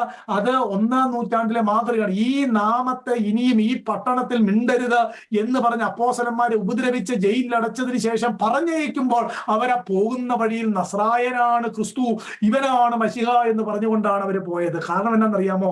ലോകത്തിന്റെ നിയമത്തെക്കാൾ അവരുടെ പ്രാധാന്യത വചനത്തിന്റെ നിയമങ്ങളാണ്. കാര്യം നമ്മളിവിടെ പരദേശികളാണ്, നമ്മളിവിടെ പ്രവാസികളാണ്. നമ്മളെ നിയന്ത്രിക്കേണ്ടത് തിരുവെഴുത്തായിരിക്കണം. മൂന്നാമത്തെ പ്രത്യേകത മനസ്സിലായോ? ഇവിടെ ഇരിക്കുന്ന നമ്മളെ നിയന്ത്രിക്കേണ്ടത് വിശുദ്ധ തിരുവെഴുത്ത് മാത്രമായിരിക്കണം. നമ്മൾ തിരുവെഴുത്ത് വായിക്കുന്നില്ല, എല്ലാ ദുർഗുണങ്ങളും നിങ്ങളെ വിട്ട് ഒഴിഞ്ഞു പോകട്ടെ. എല്ലാ ദുർഗുണങ്ങളും നമ്മളെ വിട്ട് ഒഴിഞ്ഞു പോകട്ടെ. നമ്മുടെ വാല്യൂ സിസ്റ്റം എന്നുള്ളത് ദൈവത്തിന്റെ വചനമാണ്. അതാണ് മൂന്നാമത്തെ പ്രത്യേകത. നാലാമത്തെ കാര്യം, അതും വളരെ പെട്ടെന്ന് പറഞ്ഞ വിടാം. നാലാമത്തെ കാര്യം, സ്വർഗീയ പൗരന്മാരുടെ നാലാമത്തെ പ്രത്യേകത, their loyalty is always towards kingdom of God and heaven and heavenly Lord. അവരുടെ കൂറ്, അവരുടെ താല്പര്യം എന്നുള്ളത്, അവരുടെ മനസ്സിൽ നിറഞ്ഞു നിൽക്കുന്നത് സ്വർഗവും കർത്താവും നിത്യജീവനും ക്രൂശും ഒക്കെ ആയിരിക്കും. അതാണ് സ്വർഗീയ പൗരന്മാരുടെ നാലാമത്തെ പ്രത്യേകത. നമ്മുടെ ഹൃദയത്തിൽ ഏറ്റവും അധികം നിറഞ്ഞു നിൽക്കുന്ന കാര്യങ്ങൾ എന്തൊക്കെ? ആത്മീയതയാണോ, കർത്താവാണോ, ക്രൂശെടുത്ത് അനുഗമിക്കുന്നതാണോ, ഡിവൈനായിട്ടുള്ള ഹെവൻലി മാറ്റേഴ്സ് ആണോ, അതോ ഈ ഭൗമിക ലോകത്തിലെ കാര്യങ്ങളിലാണോ നമ്മുടെ ഹൃദയത്തിന്റെ, നമ്മുടെ കൂറ്, നമ്മുടെ താല്പര്യം? നമ്മൾ ഒരു ദിവസം ഏറ്റവും അധികം സമയം സ്പെൻഡ് ചെയ്യുന്നത്, ഓഫ് കോഴ്സ് നമ്മൾ പലരും ജോലി ചെയ്യുന്നവരാണ്, അത് ആ കാര്യമല്ല. ജോലി ചെയ്യുമ്പോഴും നമ്മുടെ പ്രയോറിറ്റി, നമ്മുടെ താല്പര്യം, നമ്മുടെ ഹൃദയത്തിന്റെ ആഗ്രഹം, നമ്മൾ എപ്പോഴും സംസാരിക്കാനായിട്ട് ആഗ്രഹിക്കുന്ന കാര്യം, നമ്മുടെ കൂറ്, നമ്മുടെ ലോയൽറ്റി ദൈവികമായ കാര്യത്തോടാണോ? അതാണ് സ്വർഗത്തിൽ പേരുള്ള ദൈവത്തിന്റെ പൗരന്മാരായ സ്വർഗീയ പൗരന്മാരായവരുടെ നാലാമത്തെ പ്രത്യേകത. അപ്പോസ്തലൻ പറയുന്ന ചില വാക്കുകളുണ്ട്. എന്റെ പ്രശംസ ക്രൂശാണ്, എനിക്ക് വേറൊന്നും പ്രശംസിക്കാനായിട്ടില്ല എന്ന നിലയിലൊക്കെ പല ലേഖനങ്ങളിൽ ആ കാര്യം പരിശുദ്ധാത്മാവിനാൽ അപ്പോസ്തലൻ എഴുതി വെച്ചേക്കുന്നത് നമുക്ക് കാണാം. 4 കാര്യത്തെ നിങ്ങളുടെ ഹൃദയത്തിൽ ഒന്ന് നോട്ട് ചെയ്യാമോ? ആരാണ് സ്വർഗീയ പൗരന്മാരുടെ പ്രത്യേകത? എന്താണ്? പേര് രജിസ്റ്ററിൽ ഉണ്ടായിരിക്കും. രണ്ടാമത്തെ കാര്യം, അവരുടെ ആഗ്രഹം, അവരുടെ കൂറ് ദൈവത്തോടായിരിക്കും. അവരുടെ ലാംഗ്വേജ് ദൈവികമായിരിക്കും. അവർ ഒബേ ചെയ്യുന്ന റൂള് സ്വർഗീയമായിരിക്കും, ബിബ്ലിക്കലായിരിക്കും. ഇതൊക്കെയാണ് പ്രത്യേകതകൾ. ഏറ്റവും പ്രധാനപ്പെട്ട കാര്യമാണ് ഫിലിപ്പി ലേഖനം 20-ാം വാക്യം. ഇതൊക്കെ അതിന്റെ ഫൗണ്ടേഷനിലാണ്. 20-ാം വാക്യം നമ്മൾ വായിച്ചതിനകത്ത് കണ്ടോ, നമ്മുടെ പൗരത്വമോ സ്വർഗത്തിൽ നിന്നാകുന്നു, അവിടെ നിന്ന് കർത്താവായി യേശു ക്രിസ്തു രക്ഷിതാവായി വരും എന്ന് നാം കാത്തിരിക്കുന്നു. ഏറ്റവും വലിയ പ്രത്യേകത ഈ 4 കാര്യമുള്ളവന്റെ ഏറ്റവും വലിയ ആഗ്രഹം കാത്തിരിപ്പ്, അവന്റെ ആ ആന്റിസിപ്പേഷൻ, ആ എക്സ്പെക്ടേഷൻ എന്നുള്ളത്. We are looking for his appearance.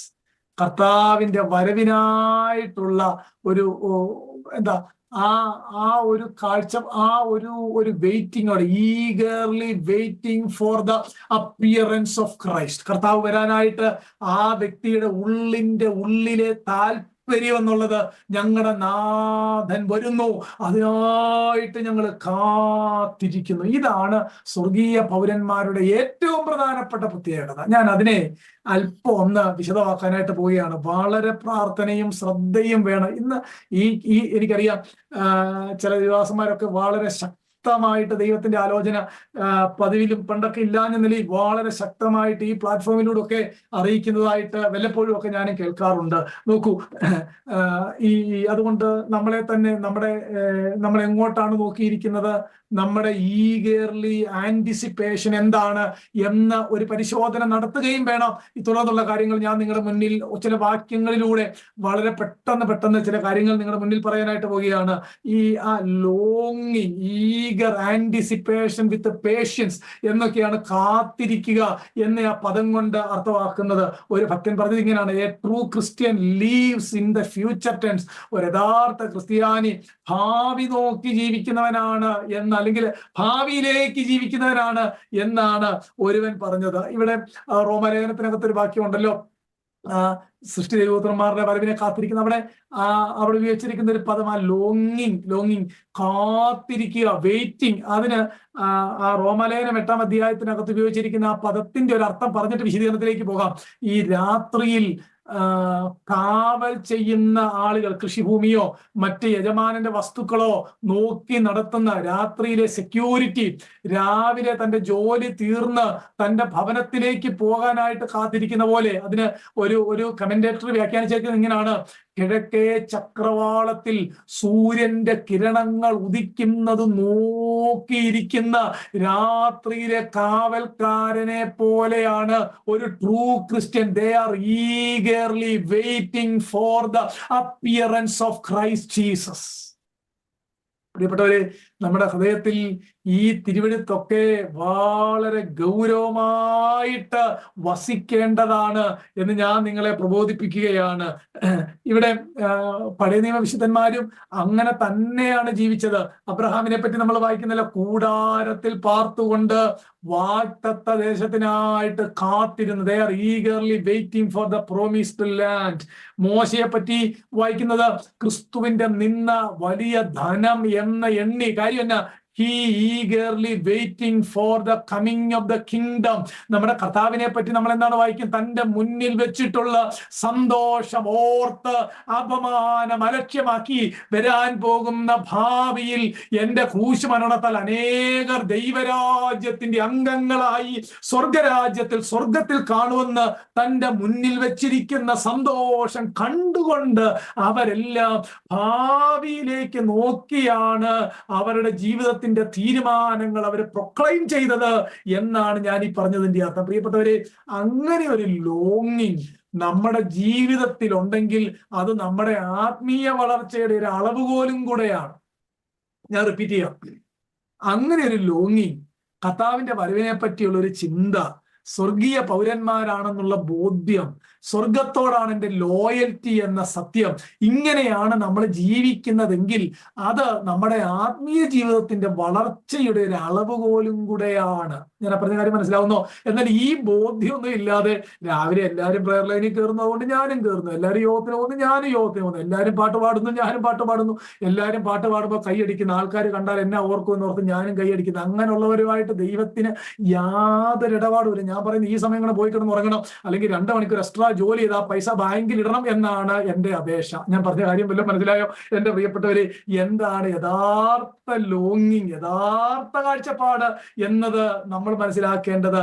ആ വ്യക്തിയുടെ ആ പേഷ്യൻസ്, അവന്റെ കാഴ്ചപ്പാട്, ആ ഭാവിയെ നോക്കി രാത്രിയിൽ കാവൽക്കാരൻ കിഴക്കേ ചക്രവാളത്തിലെ സൂര്യന്റെ രശ്മികളെ കണ്ടിട്ട് തന്റെ ജോലി നിർത്താൻ വെയിറ്റ് ചെയ്യുന്നത് പോലെ, ഒരു കണ്ണുയർത്തി പെടലി നീട്ടി നോക്കുന്നത് പോലെ, eagerly waiting for the coming of the lord. ഒരു ദേവദാസൻ പറഞ്ഞ വാചകം ഇങ്ങനാണ്: lord brand my eyeballs with eternity. Jonathan Edward പറഞ്ഞൊരു വാചകമാണ്: ദൈവമേ, നിത്യത കൊണ്ട് എന്റെ കണ്ണിനെ ചാപ്പാ കുത്തണേ എന്നാണ് അദ്ദേഹം പറഞ്ഞത്. കാരണം എന്താണെന്നറിയാമോ?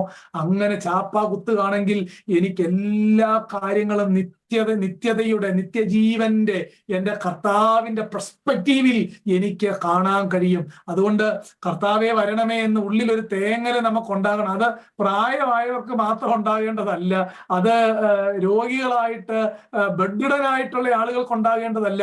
ആരോഗ്യത്തോടെ ജീവിക്കുമ്പോൾ എല്ലാ സുഖ സൗകര്യങ്ങളും ഉള്ളപ്പോൾ തന്നെ ഒരു യഥാർത്ഥ ഭക്തന്റെ ലോങ്ങിങ് എന്നുള്ളത് കർത്താവേ വരേണമേ എന്നായിരിക്കണം. കർത്താവേ വരേണമേ എന്നായിരിക്കണം. നോക്കൂ, ഇവിടെ ഒരു ഓൾഡ് ടെസ്റ്റ്മെന്റിലെ ഒരു സാദൃശ്യം പറയുമ്പോൾ നിങ്ങൾക്ക് മനസ്സിലാക്കാം. ജോസഫ് എന്ന് പറയുന്ന ഒരു ഭക്തൻ പഴയ നിയമത്തിലെ വളരെ അനുഗ്രഹിക്കപ്പെട്ട ഒരു ക്യാരക്ടറാണല്ലോ. ജോസഫ് ഈജിപ്തിലെ പ്രൈം മിനിസ്റ്റർ ഒക്കെ ആയി, സെക്കൻഡ് ഇൻ കമാൻഡ് ഒക്കെ ആയപ്പോൾ അവിടെ ആ ദേശത്തെ വിളിക്കുന്ന ഒരു പേരുണ്ട്, സങ്കടദേശം എന്നാ വിളിച്ചത്. സങ്കടദേശം, എന്നെ പോപ്പുലറാക്കിയ ദേശം എന്നല്ല വിളിച്ചത്, സങ്കടദേശം എന്നാണ് വിളിച്ചത്. എന്നിട്ട് തന്റെ സഹോദരന്മാരോട് പറയുന്ന മറ്റൊരു പ്രധാനപ്പെട്ട കാര്യമുണ്ട്: നിങ്ങൾക്ക് ഇവിടുന്ന് ഒരു വീണ്ടെടുപ്പ് സാധ്യമായി നിങ്ങൾ പോകുമ്പോൾ എന്റെ അസ്ഥി നിങ്ങൾ തിരികെ കൊണ്ടോണം എന്നാണ് ജോസഫ് പറഞ്ഞത്. അതിന്റെ അർത്ഥം എന്താണെന്നറിയാമോ? ഞാൻ ഈജിപ്തിലെ പ്രൈം മിനിസ്റ്റർ ആയിരുന്നു, സെക്കൻഡ് ഇൻ കമാൻഡ് ആയിരുന്നു, എനിക്ക് എല്ലാ റൈറ്റും ഉണ്ടായിരുന്നു. പക്ഷേ ഞാൻ മരിച്ചുപോയി. നിങ്ങൾ ഇവിടെ നിന്ന് പോകുമ്പോൾ ഈ രാജ്യത്തിന്, ഈ ജാതീയ ലോകത്തിന്, ഈ ഭൗമിക ലോകത്തിന്, ഈ പിശാച് തേർവാഴ്ച നടത്തുന്ന ഈജിപ്തിന് എന്റെ അസ്ഥി പോലും കൊടുക്കരുത് എന്നാണ് ആ ഭക്തൻ തന്റെ സഹോദരങ്ങളോട് പറഞ്ഞു മരിച്ചത്. എത്ര കാഴ്ചപ്പാടായിരുന്നു എന്ന് നമ്മൾ ഇന്ന് രാവിലെ മനസ്സിലാക്കേണ്ടതാണ്. പ്രിയപ്പെട്ടവരെ, സങ്കീർത്തനത്തിൽ വായിക്കുന്ന വാക്കാണ്: ഞാൻ യഹോവയ്ക്കായി കാത്തിരിക്കുന്നു. അങ്ങനെ ഒരു വാഞ്ച നമുക്കുണ്ടാകണം. എന്തിനാണ് കാത്തിരിക്കുന്നത് എന്ന് ഞാനൊന്ന് വളരെ പെട്ടെന്ന് എക്സ്പ്ലെയിൻ ചെയ്യാനായിട്ട് പോയാണ്. എന്തിനാണ് ഫിലിപ്പിലെ ലേഖനത്തിനകത്ത് കണ്ട സ്വർഗത്തിൽ അവിടെ നിന്ന് നമ്മുടെ കർത്താവായ യേശുക്രിസ്തു രക്ഷിതാവായി വരും എന്ന് നാം കാത്തിരിക്കുന്നത്? എന്തിനാണ് കാത്തിരിക്കുന്നത് എന്ന് ഞാനൊരു തിരുവഴുത്തിനകത്തൂടെ തന്നെ ഒരു 6-7 വാക്യങ്ങൾ, എല്ലാം ഓൾമോസ്റ്റ് സെയിം മീനിങ് ഉള്ളതാണെങ്കിലും പല നിലയിൽ ഞാൻ അതിനെ ഒന്ന് കോറിലേറ്റ് ചെയ്യുമ്പോൾ നിങ്ങൾക്ക് കൂടുതൽ ഗ്രഹിക്കാനായിട്ട് കഴിയും. എന്തിനാണ് കാത്തിരിക്കുന്നത് എന്ന് ഒന്ന് എക്സ്പ്ലെയിൻ ചെയ്തിട്ട് ഞാൻ ഈ വേദഭാഗത്തിന്റെ ബാക്കി കാര്യങ്ങൾ പറഞ്ഞ് എന്റെ വാക്കുകളെ കൺക്ലൂഡ് ചെയ്യാം എന്നാണ് വിചാരിക്കുന്നത്. റോമാലേഖനം 8-ാം അധ്യായം 23 മുതൽ 25 വരെയുള്ള വാക്യങ്ങൾ ഇങ്ങനെ വായിക്കുന്നത്: ആത്മാവെന്ന ആദ്യദാനം ലഭിച്ചിരിക്കുന്ന നാം ശരീരത്തിന്റെ വീണ്ടെടുപ്പായ പുത്രത്വത്തിന് കാത്തുകൊണ്ട് ഉള്ളിൽ ഞരങ്ങുന്നു. അവിടുത്തെ കാത്തിരിപ്പ് കണ്ടോ? ആത്മാവെന്ന ആദ്യ ദാനം ലഭിച്ചിരിക്കുന്ന നാം, അത് ഞാൻ വിവരിക്കാനായിട്ട് പോകുന്നില്ല. ആത്മാവെന്ന ആ ഫസ്റ്റ് ഇൻസ്റ്റാൾമെന്റ് നമ്മുടെ അകത്ത് ദൈവം നമ്മൾ രക്ഷയിലേക്ക് വന്നപ്പോൾ തന്നെ ആ ആത്മാവിനെ നമ്മുടെ അകത്ത്, നിത്യാത്മാവിനെ നമ്മുടെ അകത്താക്കി. അതിനെയാണ് റോമലേഖനത്തിൽ വായിക്കുന്നത്: ആത്മാവെന്ന ആദ്യദാനം ലഭിച്ചിരിക്കുന്ന നാം ശരീരത്തിന്റെ വീണ്ടെടുപ്പായ പുത്രത്വത്തിന് കാത്തുകൊണ്ട്. അതാണ് ഒന്നാമത്തെ കാത്തിരിപ്പ്. എന്തിനൊക്കെയാ കാത്തിരിക്കുന്നത്? ഒന്ന്, നമ്മുടെ ആ പുത്രത്വം പ്രാപിക്കേണ്ടതിന്. അവിടെ ലോക സൃഷ്ടികൾ കാത്തിരിക്കുന്ന കാര്യമുണ്ട്. പല ഞരങ്ങിക്കൊണ്ട് 3 ഞരക്കത്തെ പറ്റി റോമാലേഖനം 8-ാം അധ്യായത്തിനകത്തുണ്ട്. അതിനകത്ത് ഒരു പ്രധാനപ്പെട്ട കാര്യം ഇതാണ്: ഞങ്ങൾ വിശുദ്ധന്മാർ ഞരങ്ങുകയാണ്. ബോൺ അഗെയിൻ ആയിട്ടുള്ള, അകത്ത് ക്രിസ്തു ജീവിക്കുന്ന, ആത്മാവ് വസിക്കുന്ന, ദൈവത്തിന്റെ ആലയമായിരിക്കുന്ന സഭ, അവരുടെ ഞരക്കം, അവരുടെ ഗ്രോണിങ്, അവരുടെ കാത്തിരിപ്പ് എന്നറിയാമോ? ഞങ്ങൾക്ക് പുത്രത്വം ലഭിക്കുന്നു, അല്ലെങ്കിൽ ആ പെർഫെക്ഷൻ ഞങ്ങൾ എത്തുന്നു എന്നത് അവരിങ്ങനെ കാത്തിരിക്കുകയാണ്. അതാണ് നമ്മുടെ കാത്തിരിപ്പ്, മറ്റൊന്നുമല്ല. രണ്ടാമത്തെ കാര്യം ഗലാത്യ ലേഖനം 5-ാം അധ്യായത്തിന്റെ 5-ാം വാക്യമാണ്. അത് പെട്ടെന്ന് പറഞ്ഞു പോകാൻ പറ്റിയൊരു വാക്യമല്ല. ഗലാത്യ ലേഖനം 5-ാം അധ്യായത്തിന്റെ 5-ാം വാക്യം: ഞങ്ങളോ വിശ്വാസത്താൽ നീതി ലഭിക്കുമെന്നുള്ള പ്രത്യാശാ നിവർത്തിയെ ആത്മാവിൽ കാത്തിരിക്കുന്നു. അത് ആ വാക്യം വളരെ സ്ട്രോങ് ആണ്. ഞങ്ങളോ വിശ്വാസത്താൽ നീതി ലഭിക്കും എന്നുള്ള പ്രത്യാശാ നിവർത്തിയെ ആത്മാവിൽ കാത്തിരിക്കുന്നു. പ്രിയപ്പെട്ടവരെ, കർത്താവിൽ വിശ്വസിച്ചപ്പോൾ തന്നെ നീതി കണക്കിട്ടവരാണ് നമ്മളെല്ലാവരും. അതിനെ ഈ ബൈബിൾ ടീച്ചേഴ്സ് ഒക്കെ പറയുന്ന 2 ടേം നിങ്ങളുടെ മുന്നിൽ ഒന്ന് കൊണ്ടുവന്നാൽ, നമ്മുടെ പാപം ആദാമ്യ പാപം മാനവകുലത്തിന്റെ പാപം 2 നിലയിൽ കൈമാറ്റം നടത്തി ഡബിൾ ഇമ്പ്യൂട്ടേഷൻ എന്ന് പറയാറുണ്ട്. തന്നിൽ വിശ്വസിക്കുന്നവരുടെ പാപത്തെ കർത്താവിന്റെ മേൽ ചുമത്തപ്പെടുകയും, അതുപോലെ തന്നെ കർത്താവിൽ വിശ്വസിക്കുന്നവരെ കർത്താവിന്റെ നീതി വിശ്വസിക്കുന്നവരുടെ മേൽ ചുമത്തപ്പെടുകയും, അതായത് ഡബിൾ ഇമ്പ്യൂട്ടേഷൻ എന്ന് പൊതുവെ വിളിക്കും. ഇമ്പ്യൂട്ടേഷൻ എന്ന് പറഞ്ഞാൽ ചുമത്തപ്പെടുക, കണക്കിടുക എന്നൊക്കെയാണ് ആ വാക്കിന്റെ അർത്ഥം. നോക്കൂ, ഇവിടെ നമ്മൾ വായിക്കുന്നത് ഞങ്ങളോ വിശ്വാസത്താൽ നീതി ലഭിക്കുമെന്നുള്ള പ്രത്യാശാ നിവൃത്തിയെ ആത്മാവിൽ കാത്തിരിക്കുന്നു. ഗലാത്യ സഭകളോട് അപ്പോസ്തലൻ പറയുകയാണ്, ഞങ്ങൾ ഓൾറെഡി നീതീകരിക്കപ്പെട്ടതാണ്, എന്നാൽ അതിന്റെ ഒരു പെർഫെക്ഷൻ സ്റ്റേജ് ഉണ്ട്, ഒരു ഗ്ലോറിഫിക്കേഷൻ സ്റ്റേജ് ഉണ്ട്. അത് ലഭിക്കുമെന്നുള്ള പ്രത്യാശ നിവർത്തിയെ ഞങ്ങൾ കാത്തിരിക്കുകയാണ്. നോക്കൂ, രണ്ടാമത്തെ കാത്തിരിപ്പ് എന്താണ്? നീതി ലഭിക്കും, പെർഫെക്റ്റ് റൈച്ചസ്നെസ്. ഗ്ലോറിഫിക്കേഷൻ നമുക്ക് വ്യാഖ്യാനിക്കാം, നീതി ലഭിക്കുമെന്നുള്ള പ്രത്യാശ ഞങ്ങൾ അതിൽ കാത്തിരിക്കുന്നു. ആ വാക്യം ഇതിനോട് ചേർത്ത് വായിക്കാൻ പെട്ടെന്ന് മനസ്സിലാക്കാം. 2 Corinthians 5:21 വായിക്കുന്നത് ഇങ്ങനെയാണ്, പാപമറിയാത്തവനെ നാം അവനിൽ ദൈവത്തിന്റെ നീതിയാകേണ്ടതിന് അവൻ നമുക്ക് വേണ്ടി പാപമാക്കി. ദൈവത്തിന് നീതിയാകേണ്ടതിന് അവൻ നമുക്ക് വേണ്ടി പാപമാക്കി. എന്നോട് ചോദിച്ചാൽ ഏറ്റവും വിശുദ്ധ വേദപുസ്തകത്തിലെ ഇഷ്ടമുള്ള വാക്യമാണെന്ന് ചോദിച്ചാൽ ഞാൻ പറയും ഈ വാക്യമാണ് എനിക്ക് ഏറ്റവും ഇഷ്ടം. 2 Corinthians 5:11-5:21 പാപം അറിയാത്തവനെ നാം അവനിൽ ദൈവത്തിന്റെ നീതിയാകേണ്ടതിന് അവൻ നമുക്ക് വേണ്ടി പാപമാക്കി. ഇതുകൊണ്ടാണ് ഇന്ന് രാവിലെ നമ്മൾ ഈ പ്രാർത്ഥനയ്ക്ക് വരാനായിട്ടുള്ള കാരണം. മനസ്സിലാവുന്നു? ഈ പാപം അറിയാത്തവനെ പാപമാക്കി. അവിടെ ഒരു 4 കാര്യം ഞാനൊന്ന് പെട്ടെന്ന് പറയാം. അവിടെ പിതാവാം ദൈവത്തിന്റെ ഒരു റോളുണ്ട്, പുത്രനാം ദൈവത്തിന്റെ ഒരു റോളുണ്ട്, നമ്മുടെ ഒരു പ്രധാനപ്പെട്ട പദവി ആ വാക്യത്തിനകത്തുണ്ട്. അതുപോലെ നമുക്ക് ലഭിച്ച വലിയൊരു സംഭവം, വലിയൊരു കാര്യം ആ വാക്യത്തിനകത്തുണ്ട്.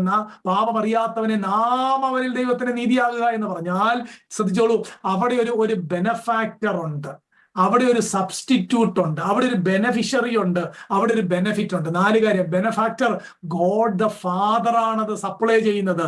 അവിടെ ഇതിനു വേണ്ടി യാഗമായ ഒരു സബ്സ്റ്റിറ്റ്യൂട്ട് ഉണ്ട്, അത് തന്റെ ഏകജാതനായ പുത്രനാണ്. അവിടെ ഒരു ഗ്രൂപ്പ് ആളുകൾ ഇതിന്റെ നന്മ പ്രാപിക്കുന്ന ബെനഫിഷ്യറീസ് ഉണ്ട്. അത് അവനിൽ വിശ്വസിച്ച ഞാനും നിങ്ങളുമാണ് ആ വാക്യത്തിനകത്തെ ബെനഫിഷ്യറീസ്. അവിടെ ഒരു ബെനഫിറ്റ് ഉണ്ട്. എന്താണെന്ന് അറിയാമോ?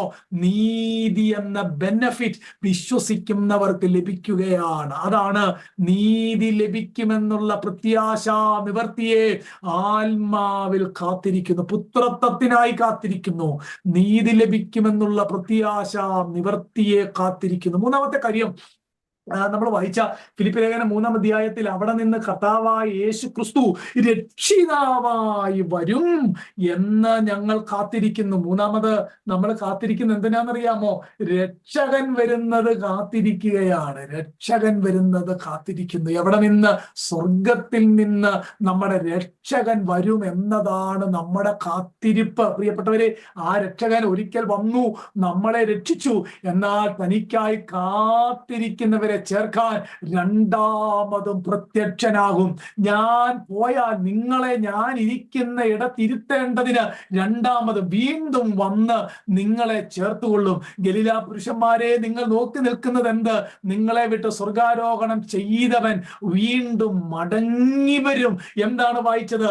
നമ്മുടെ താഴ്ചയുള്ള ശരീരത്തെ അവന്റെ മഹത്വമുള്ള ശരീരത്തോട്, അവിടുത്തെ വാക്കുകളൊക്കെ സകലവും തനിക്ക് കീഴ്പ്പെടുത്താൻ കഴിയുന്ന എന്നതുകൊണ്ട് അർത്ഥമാക്കുന്നത് സകലത്തെ ഓർഡർ ആക്കുന്ന, ഡിസോർഡർ ആയതിനെയല്ല ഓർഡർ ആക്കുക, നിയന്ത്രിക്കുക, അതിൻ്റെ മേലെല്ലാം പൂർണ്ണമായിട്ടും ആധിപത്യം നടത്തി സകലത്തെയും നിയന്ത്രിച്ചുകൊണ്ട് ആ രക്ഷകൻ വരുന്നു. അതാണ് നമ്മുടെ കാത്തിരിപ്പ്. 1 പുത്രത്വം, 2 നീതിയുടെ പെർഫെക്ഷൻ, 4 പ്രാണപ്രിയൻ നമ്മളെ രക്ഷിച്ചവനെ നമ്മൾ കാത്തിരിക്കുകയാണ്. 4-ാമത്തെ കാര്യം, നാലാമത്തേത് ഒരു പ്രോമിസ് ആണ്. 1 യോഹന്നാൻ 3:2-3 പ്രിയമുള്ളവരെ, നാം ഇപ്പോൾ ദൈവ മക്കളാകുന്നു. നാം ഇന്നതാകുമെന്ന് ഇതുവരെയും പ്രത്യക്ഷമായിട്ടില്ല. അവൻ പ്രത്യക്ഷനാകുമ്പോൾ നാം അവനെ താൻ ഇരിക്കും പോലെ തന്നെ കാണുന്നതാകൊണ്ട് അവനോട് സദൃശന്മാരാകും. We are waiting to fulfil a promise. ഈ വാക്യമാണ് ആ ടോട്ടൽ ട്രാൻസ്ഫോർമേഷന് വേണ്ടി നമ്മൾ കാത്തിരിക്കുകയാണ്. പ്രിയപ്പെട്ടവരെ, ഇങ്ങനെ ഈ തെസ്സലോനിക്ക ലേഖനത്തിന്റെ ഒരു പ്രത്യേകത ഞാൻ നിങ്ങളിത് കാണിച്ചു തരാം. ആ സഭയ്ക്കാണല്ലോ ഈ കാത്തിരിപ്പിനെ പറ്റി തന്നെ, കർത്താവിന്റെ വരവിനെ പറ്റി തന്നെ എഴുതിയ ഒരു ലേഖനമാണല്ലോ തെസ്സലോനിക്കർക്ക് എഴുതിയ ലേഖനം, പ്രത്യേകിച്ച് 1-ാമത്തെ ലേഖനം. ഈ 1-ാമത്തെ ലേഖനത്തിനകത്ത് ആ സഭ അങ്ങനെ തന്നെ കാത്തിരിക്കുകയായിരുന്നു എന്നാണ് നമ്മളതിന്റെ ഈ തെസ്സലോനിക്ക ലേഖന 5 അധ്യായങ്ങളുടെയും അവസാനത്തെ വേദഭാഗങ്ങൾ വായിക്കുമ്പോൾ ആ അവസാനത്തെ വേദഭാഗങ്ങളിലെല്ലാം തന്നെ കർത്താവിന്റെ വരവിന് വേണ്ടിയുള്ള കാത്തിരിപ്പ് കാണാം. തെസ്സലോനിക്ക ലേഖനം 5 അധ്യായങ്ങളും അവസാനത്തെ വേദഭാഗങ്ങൾ വായിക്കുമ്പോൾ ഒരേ കാര്യം തന്നെ പരിശുദ്ധാത്മാവ് അവരോട് പറയുന്നതായിട്ട് കാണാം. 1 തെസ്സലോനിയൻസ് 1:10 തന്റെ പുത്രനും വരുവാനുള്ള കോപത്തിൽ നിന്ന് നമ്മെ വിടുവിക്കുന്നവനുമായ യേശു സ്വർഗത്തിൽ നിന്ന് വരുന്നത് കാത്തിരിക്കുവാനും. അവസാന വാക്യം കണ്ടോ? സ്വർഗത്തിൽ നിന്ന് വരുന്നത് കാത്തിരിക്കുവാനും. 2-ാം അധ്യായത്തിന്റെ 19-20 വാക്യം നമ്മുടെ കർത്താവായ യേശുവിന്റെ മുമ്പാകെ അവന്റെ പ്രത്യക്ഷതയിൽ, കണ്ടോ, നമ്മുടെ കർത്താവായ യേശുവിന്റെ മുമ്പാകെ അവന്റെ പ്രത്യക്ഷതയിൽ, അതും ആ അധ്യായവും ആ പ്രത്യക്ഷത പറഞ്ഞാണ് തീർക്കുന്നത്. 3-ാം അധ്യായത്തിന്റെ അവസാന വാക്യം 13-ാം വാക്യം, ഇങ്ങനെ നമ്മുടെ കർത്താവായ യേശു തന്റെ സകല വിശുദ്ധന്മാരുമായി വരുന്ന പ്രത്യക്ഷതയിൽ, വാക്ക് കണ്ടോ, പ്രത്യക്ഷതയിൽ. 4-ാം അധ്യായം നമുക്കറിയാവുന്ന വാക്യങ്ങൾ പലതും ഉണ്ടല്ലോ. 16-ാം വാക്യം മുതൽ എന്റെ കൺക്ലൂഡിംഗ് റിമാർക്കാണ്, കർത്താവിന്റെ പ്രത്യക്ഷതയിൽ ജീവനോടിരിക്കുന്ന നാം. 5-ാം അധ്യായത്തിന്റെ അവസാന വാക്യങ്ങൾ 23 മുതൽ താഴോട്ട്, സമാധാനത്തിന്റെ ദൈവം തന്നെ നിങ്ങളെ മുഴുവനും ശുദ്ധീകരിക്കുമാറാകട്ടെ, നിങ്ങളുടെ ആത്മാവും പ്രാണനും ദേഹവും അശേഷം നമ്മുടെ കർത്താവായ യേശു ക്രിസ്തുവിന്റെ പ്രത്യക്ഷതയിൽ അനന്യമായി വെളിപ്പെടും വണ്ണം കാക്കപ്പെടുമാറാകട്ടെ. എങ്ങനെ, എത്ര മനോഹരമായിട്ടാണ് ആ ലേഖനത്തെ പരിശുദ്ധാത്മാവ് എഴുതി അവർക്ക് നൽകിയത് എന്ന് നമ്മൾ മനസ്സിലാക്കണം.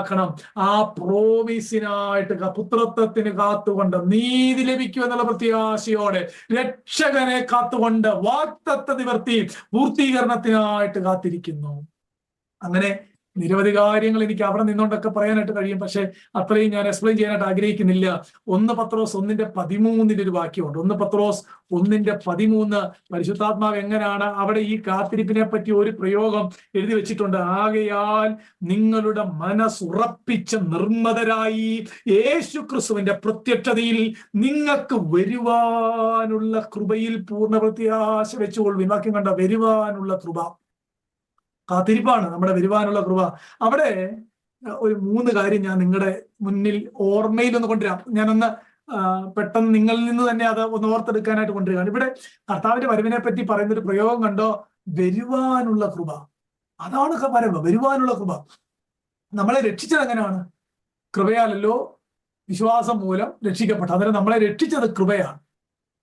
പത്രോസിന്റെ ലേഖനത്തിന്റെ 5-ാം അധ്യായത്തിൽ വായിക്കുന്നുണ്ട്, നാം നിൽക്കുന്ന സത്യകൃപ എന്ന് വായിക്കുന്നുണ്ട്. നാം നിൽക്കുന്ന സത്യകൃപ. അന്നേരം രക്ഷിച്ചത് കൃപയാണ്, നമ്മളിപ്പോ നിൽക്കുന്നതും കൃപയാണ്. അങ്ങനല്ലേ വായിച്ചേ? നാം നിൽക്കുന്നതും കൃപയാണ്. ഇനി ഈ വേദഭാഗത്തിനകത്ത് വായിച്ചതോ, വരാനുള്ള ദൈവകൃപ. അന്നേരം നമ്മൾ എക്സ്പെക്ട് ചെയ്യുന്നതും കൃപയ്ക്കായിട്ടാണ്, കൃപയ്ക്കായിട്ടാണ്. പ്രിയപ്പെട്ടവരെ, saving grace, sustaining grace and the coming grace എന്ന് നമുക്ക് ആ വേദഭാഗത്തിൽ നിന്ന് മനസ്സിലാക്കാനായിട്ട് കഴിയും. ഇതാണ് നമ്മുടെ കാത്തിരിപ്പ്. അതുപോലെ തന്നെ യൂദായുടെ ലേഖനത്തിനകത്ത് മറ്റൊരു പ്രയോഗം പരിശുദ്ധാത്മാവ് എഴുതി വെച്ചിട്ടുണ്ട്. അതിന്റെ 1-ാം ഒരധ്യായമേ ഉള്ളല്ലോ. അതിന്റെ 21-ാമത്തെ വാക്യം, നിത്യജീവനായിട്ട് നമ്മുടെ കർത്താവായ യേശു ക്രിസ്തുവിന്റെ കരുണയ്ക്കായി കാത്തിരുന്നു കൊണ്ട്. ആ പ്രയോഗം ഉണ്ടോ?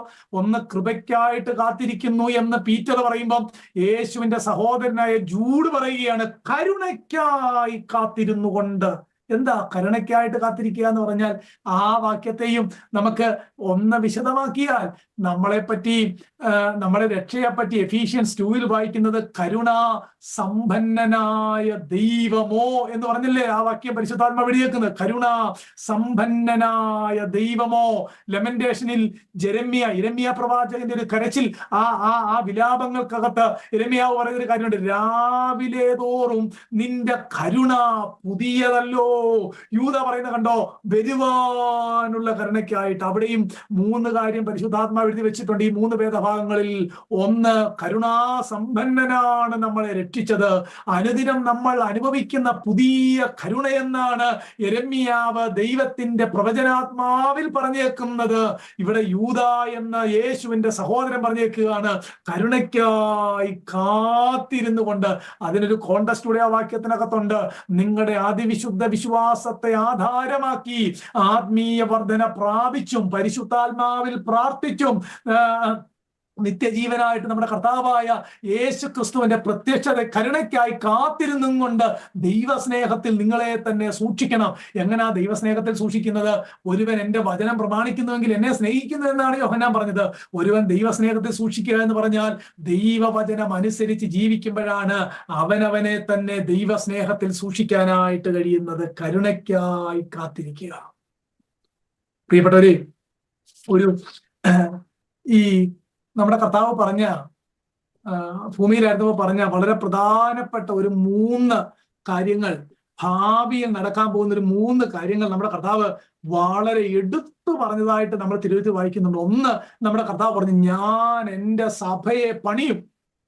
യേശു ഭൂമിയിലായിരുന്നപ്പോൾ പറഞ്ഞ കാര്യമാണ്, ഞാൻ എൻ്റെ സഭയെ പണിയും എന്ന് പറഞ്ഞാല് അത് ഭാവിയിൽ നടക്കാൻ പോകുന്ന ദൈവത്തിന്റെ പ്ലാനിങ്ങിനെ പറ്റി പറയുകയാണ്. കഴിഞ്ഞ 2000 വർഷമായിട്ട് കർത്താവ് തന്റെ സഭയെ പണിയുകയാണ്. ആ പറഞ്ഞ വാക്കിന് ഒരു മനുഷ്യർക്കും തടങ്കലിടാനായിട്ട് കഴിഞ്ഞില്ല. ആ പ്രോമിസ് ഇന്നും ഫുൾഫിൽ ആയിക്കൊണ്ടിരിക്കുകയാണ്. അതേ കർത്താവ് പറഞ്ഞു, ഞാൻ പോയാൽ പരിശുദ്ധാത്മാവിനെ അയക്കും. അത് നമുക്ക് എല്ലാവർക്കും അതിന്റെ അനുഭവമാണ്. നമ്മുടെ ട്രാൻസ്ഫോംഡ് ലൈഫ് നമ്മുടെ അകത്ത് പരിശുദ്ധാത്മാവ് വസിക്കുന്നു എന്നതിന്റെ തെളിവാണ്. അതേ കർത്താവ് പറഞ്ഞ മറ്റൊരു കാര്യമുണ്ട്, ഞാൻ പോയാൽ നിങ്ങളെ എൻ്റെ അടുക്കൽ ഇരിക്കേണ്ടതിന് ഞാൻ പിന്നെയും വന്ന് നിങ്ങളെ ചേർത്തുകൊള്ളും.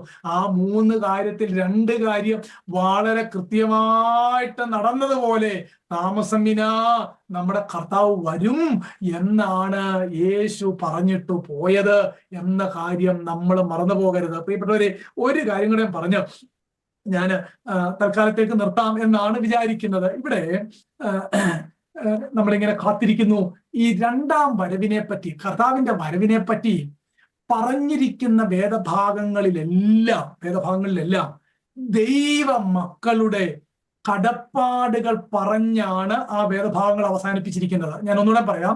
കർത്താവ് വരുന്നു എന്ന് പറയുന്ന, ഒരുങ്ങിയിരിക്കണം എന്ന് പറയുന്ന ആ വേദഭാഗങ്ങൾ, കർത്താവ് വരുന്നു, ഈഗർലി വെയിറ്റിംഗ്, അങ്ങനെ പറയുന്ന വേദഭാഗങ്ങൾ, നിങ്ങൾ അതിന്റെ ആ പരിസരം ഒന്ന് പരിശോധിച്ചാൽ, ആ വേദഭാഗത്തിന്റെ താഴത്തെ വാക്യമോ തൊട്ട് മുകളിലത്തെ വാക്യമോ പരിശോധിച്ചാൽ അവിടെ ആ കർത്താവ് വരുന്ന കാര്യം മാത്രം പറഞ്ഞല്ല ആ വേദഭാഗം അവിടെ നിർത്തുന്നത്. മറിച്ച് നമ്മുടെ റെസ്പോൺസിബിലിറ്റി, നമ്മുടെ കടപ്പാടുകൾ പറഞ്ഞാണ് ആ വേദഭാഗം നിർത്തുന്നത്. ഒരു ഉദാഹരണത്തിന്, ഇപ്പോൾ ഞാൻ പറഞ്ഞ വേദഭാഗം, അവന്റെ കരുണയ്ക്കായിട്ട് കാത്തിരുന്നു കൊണ്ട് എന്ന് യൂദാ പറയുന്ന കാര്യം ഞാൻ നിങ്ങളെ വായിച്ചു കേൾപ്പിച്ചല്ലോ. കരുണയ്ക്കായിട്ട് കാത്തിരുന്നു കൊണ്ട്, ഈ കരുണയ്ക്കായിട്ട് കാത്തിരുന്നു കൊണ്ട് എന്ന് പറയുന്നിടത്ത് തന്നെ വായിക്കുന്നുണ്ടല്ലോ, നിങ്ങൾ ദൈവ സ്നേഹത്തിൽ നിങ്ങളെ തന്നെ സൂക്ഷിച്ചു കൊള്ളണം എന്ന് വായിക്കുന്നില്ല.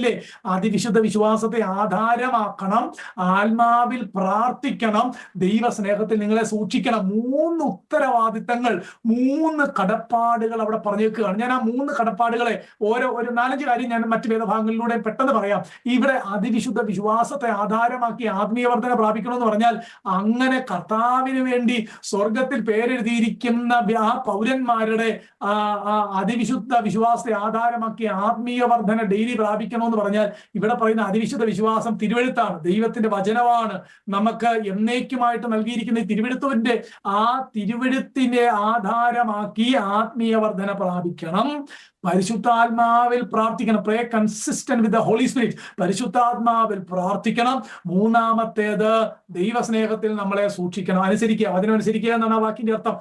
അതല്ല എന്റെ സബ്ജക്ട് എന്നതുകൊണ്ട് ഞാൻ ആ വാക്യത്തിന്റെ വിശദീകരണത്തിലേക്ക് പോകുന്നില്ല. നോക്കൂ, ആ കരുണയ്ക്കായിട്ട് കാത്തിരിക്കണം എന്ന് പറയുമ്പോഴും നമ്മുടെ ഉത്തരവാദിത്തത്തെ വളരെ ക്ലിയർ ആയിട്ട് യൂദാ പറയുകയാണ്. ഒരു നിരുത്തരവാദിത്തമുള്ളവരായിട്ടല്ല നമ്മൾ രക്ഷിക്കപ്പെട്ടു, അതുകൊണ്ട് കൊണ്ട് ഇനി എങ്ങനെയും ഒക്കെ പോകാം. നോ, അങ്ങനെ ഒരു കാര്യത്തിന് ക്രിസ്ത്യാനിറ്റിയിൽ ഇടമില്ല. നമ്മുടെ ഉത്തരവാദിത്തങ്ങൾ, കടപ്പാടുകൾ വളരെ കൃത്യമായിട്ട് പരിശുദ്ധാത്മാവ് യൂദായുടെ ലേഖനത്തിൽ പറഞ്ഞിട്ടുണ്ട്. ഇനിയും നമുക്കറിയാവുന്ന ഞാൻ എടുത്ത വാക്യങ്ങൾ തന്നെയാണ്. 1 യോഹന്നാൻ 3:2 നമ്മോട് പറഞ്ഞേക്കുന്ന പ്രോമിസ് ആയിട്ടുള്ള വാക്യങ്ങൾ. നാം ഇന്നതാകുമെന്ന് ഇതുവരെ പ്രത്യക്ഷമായിട്ടില്ല. അവൻ പ്രത്യക്ഷനാകുമ്പോൾ നാം താൻ ഇരിക്കും പോലെ തന്നെ കാണുന്നതാകൊണ്ട് അവനോട് സദൃശന്മാരാകും എന്നൊരു പ്രോമിസ് 1 യോഹന്നാൻ 3:2 പറഞ്ഞിട്ട് അതിന്റെ 3-ാം വാക്യം കണ്ടോ, അവനിൽ ഈ പ്രത്യാശയുള്ളവനെല്ലാം അവൻ നിർമ്മലനായിരിക്കുന്ന പോലെ തന്നെ തന്നെ നിർമ്മലീകരിക്കുന്നു. കടപ്പാട് പറയുന്നത് കണ്ടോ, ഹോളി ലൈഫ് നയിക്കുന്നു എന്നാണ് ഈ പ്രത്യാശയുള്ളവനെ കണ്ടറിയാനായിട്ടുള്ള മറ്റൊരു മാനദണ്ഡം, ഹോളിനെസ്. 3-ാമത് ഒരു വാക്യം 2 പത്രോസ് 3:12. ഇതെല്ലാം ഈ കർത്താവിന്റെ വരവ് പറയുന്ന കാര്യമാണ്. 2 പത്രോസ് 3:12 ഇങ്ങനെയാണ് വായിക്കുന്നത്. 10 മുതൽ കർത്താവിന്റെ ദിവസമോ കള്ളനെ പോലെ വരുമെന്ന് ആകാശം കൊടുമുഴക്കത്തോട് ഒഴിഞ്ഞു പോകും, മൂലപദാർത്ഥങ്ങൾ കത്തിയഴിയുകയും ഭൂമിയിലും അതിലുള്ള പണികളും വെന്തുപോവുകയും ചെയ്യും. ഇങ്ങനെ ഇവയൊക്കെയും അഴിയുവാനുള്ളതായിരിക്കാൻ ആകാശം ചുട്ടഴിയുവാനും മൂലപദാർത്ഥങ്ങൾ വെന്തുരുകുവാനുള്ള ദൈവ ദിവസത്തിന്റെ വരവ് കാത്തിരുന്നും ബന്ധപ്പെടുത്തിയും കൊണ്ട്, അടുത്ത വാക്ക് ശ്രദ്ധിച്ചോണം, നിങ്ങൾ എത്ര വിശുദ്ധ ജീവിതവും ഭക്തിയുമുള്ളവരായിരിക്കണം. വാക്യം കണ്ടോ, നമ്മുടെ കടപ്പാടുകൾ പരിശുദ്ധാത്മാവ് എഴുതി വെച്ചേക്കും. നിങ്ങൾ എത്ര വിശുദ്ധ ജീവിതവും ഭക്തിയും ഉള്ളവരായിരിക്കണം. എന്നെ കേൾക്കുന്നവരോട് ഞാൻ പറയാം, അവൻ വിശുദ്ധനായിരിക്കുന്ന പോലെ നിങ്ങളും വിശുദ്ധരാകണം. ആ ദൈവസ്നേഹത്തിൽ നിങ്ങളെ തന്നെ സൂക്ഷിക്കണം. കാലം കഴിയും തോറും എത്ര വിശുദ്ധ ജീവിതവും ഭക്തിയും ഉള്ളവരായിട്ട് നമ്മൾ തീരണം. ആ കടപ്പാടുകൾ വെരി ക്ലിയർ അല്ലേ? 1 തെസ്സലോനിയർ 4-ാം അധ്യായത്തിനകത്താണല്ലോ ഈ നമ്മുടെ നാഥന്റെ വരവിനെ പറ്റി വളരെ അനുഗ്രഹിക്കപ്പെട്ട നിലയിൽ പരിശുദ്ധാത്മാവ് എക്സ്പ്ലെയിൻ ചെയ്തിരിക്കുന്നത്. അതിങ്ങനെ പറഞ്ഞ് ഒടുവിലേക്ക് വരുമ്പോൾ നമ്മുടെ ഉത്തരവാദിത്തങ്ങൾ അവിടെയും പരിശുദ്ധാത്മാവ് വ്യക്തമാക്കുകയാണ്. ആ തെസ്സലോനിക്ക ലേഖനത്തിന്റെ 1-ാം അധ്യായം, 2-ാം അധ്യായം, എല്ലാ അധ്യായത്തിന്റെ അവസാനം പ്രത്യക്ഷത പറയുന്നിടത്തെല്ലാം നിങ്ങൾ നോക്കിയാൽ മതി, നമ്മുടെ റെസ്പോൺസിബിലിറ്റി വെരി ക്ലിയർ ആയിട്ട് എഴുതി വെച്ചേക്കുകയാണ്. നമ്മുടെ ഉയർപ്പിനെ പറ്റി പറയുന്ന 1 കൊരിന്ത്യർ 15-ാം അധ്യായത്തിന്റെ 58-ാം വാക്യം എല്ലാ കാര്യവും ഉയർപ്പിനെ പറ്റി എക്സ്പ്ലെയിൻ ചെയ്തിട്ട് അതിന്റെ ഒടുവിൽ പറഞ്ഞു നിർത്തുന്നത് എങ്ങനെയാണെന്നറിയാമോ? കർത്താവിന്റെ വേലയിൽ വർദ്ധിച്ചു വരുവീ. കടപ്പാടുകൾ എത്ര ക്ലിയർ ആയിട്ടാണ് പരിശുദ്ധാത്മാവ് എഴുതി വെച്ചിരിക്കുന്നത്. ഒരു കാര്യം കൂടെ പറഞ്ഞ് ഞാൻ തൽക്കാലത്തേക്ക് നിർത്താനായിട്ട് പോവുകയാണ്. എബ്രായ ലേഖനത്തിനകത്തൊരു കാര്യമുണ്ട്, നാൾ സമീപിക്കും തോറും അധികമായിട്ട് ചെയ്യാനായിട്ട് പറഞ്ഞേക്കുന്ന ഒരു കാര്യം അവിടെ എഴുതിയേക്കുന്നത്, സഭായോഗങ്ങളെ ഉപേക്ഷിക്കരുത്. നമ്മളിടയ്ക്ക് സഭായോഗങ്ങൾ ഉപേക്ഷയായി വിചാരിക്കരുതെന്നാണ് വാക്യം പറയുന്നത്. അങ്ങനല്ല, നമ്മൾ പറയുന്നതാണ് അങ്ങനെ. സഭായോഗത്തെ ഉപേക്ഷിക്കരുത് എന്നാണ് ആ വാക്യം എഴുതി വെച്ചേക്കുന്നത്. അല്പം കൂടെ വിശദമായിട്ട് പറഞ്ഞാൽ, നാൾ സമീപിക്കും തോറും, അഥവാ നമ്മുടെ ഭൂമിയിലെ നാൾ സമീപിക്കും തോറും, നമ്മുടെ കർത്താവിന്റെ വരവിന്റെ നാൾ സമീപിക്കും തോറും, ഈ ഭൂമിയുടെ നാൾ കഴിയും തോറും, ഇതിന്റെ എൻഡ് സമീപിക്കും തോറും സഭായോഗങ്ങളെ ഉപേക്ഷിക്കരുത്. മനഃപൂർവം ആത്മീയ കൂട്ടായ്മകളെ ഉപേക്ഷിക്കുന്നവർ, വേണ്ടെന്ന് വെക്കുന്നവർ നിരവധി നമ്മുടെ ഇടയിലുണ്ട്. അങ്ങനെ സംഭവിക്കരുത്. അത് അപ്പോസ്റ്റസിയുടെ ലക്ഷണമാണ്, വിശ്വാസത്യാഗത്തിന്റെ ലക്ഷണമാണ്. അതുകൊണ്ടാണ് കൊരിന്ത്യരോട് പറഞ്ഞത്, നിങ്ങൾ വിശ്വാസത്തിൽ ഇരിക്കുന്നുവോ എന്ന് നിങ്ങളെ തന്നെ പരിശോധിപ്പിൻ. പ്രിയപ്പെട്ടവരെ, നമുക്ക് അപ്പോസ്തലൻ പറയുന്ന ഒരു വാക്യം കൊരിന്ത്യർ 16-ാം അധ്യായത്തിനകത്തുണ്ടല്ലോ, കം ലോർഡ് ജീസസ്. തന്റെ കരച്ചിലാണ്, മാറാ നാഥ എന്നാണ് അദ്ദേഹം ആ വേദഭാഗം പറഞ്ഞ് പരിശുദ്ധാത്മാവിനാൽ നിർത്തുന്നത്. അതുകൊണ്ട് നമ്മളൊക്കെ ഒരു വലിയ ഇവന്റിന് വേണ്ടി കാത്തിരിക്കുന്നവരാണ്. അതിനേക്കാൾ നല്ലത് we are waiting for a person. നമ്മളൊരു വ്യക്തിക്ക് വേണ്ടി കാത്തിരിക്കുകയാണ്. അത് നമ്മുടെ നാഥനാണ്, നമ്മുടെ കർത്താവാണ്. പ്രിയപ്പെട്ടവരെ, ഈ സ്വർഗീയ പൗരന്മാരുടെ ക്വാളിഫിക്കേഷൻ എന്നിലും നിങ്ങളിലും ഉണ്ടോ എന്ന് ഈ രാവിലെ ഒരു പുനർപരിശോധന നടത്തണം. കർത്താവിൽ നിന്ന് ദൂരെയാണെങ്കിൽ, ദൈവവചനത്തിൽ നിന്ന് അകലെയാണെങ്കിൽ മടങ്ങി വരണം. നമ്മുടെ പേരവിടെ ഉണ്ടെന്ന് ഉറപ്പുവരുത്തണം. നമ്മുടെ ലാംഗ്വേജ് ദൈവീകമാണ് എന്ന് നിശ്ചയമുണ്ടായിരിക്കണം. നമ്മുടെ ലോയൽറ്റി ദൈവത്തോടും സ്വർഗത്തോടും ആയിരിക്കണം. നമ്മുടെ ദൈവീകമായിരിക്കണം. നമ്മുടെ വെയിറ്റിംഗ് നമ്മുടെ രക്ഷകന് വേണ്ടിയായിരിക്കണം. These are the true mark of a really born again Christian. പ്രിയപ്പെട്ടവരെ, ഈ തിരുവെടുത്ത് നമ്മുടെ ഹൃദയത്തിൽ എന്നും വിശുദ്ധ ജീവിതം നയിക്കാനായിട്ടുള്ള പ്രചോദനമാകട്ടെ എന്ന് പ്രാർത്ഥിച്ചുകൊണ്ട് എന്റെ വാക്കുകളെ നിർത്തുന്നു.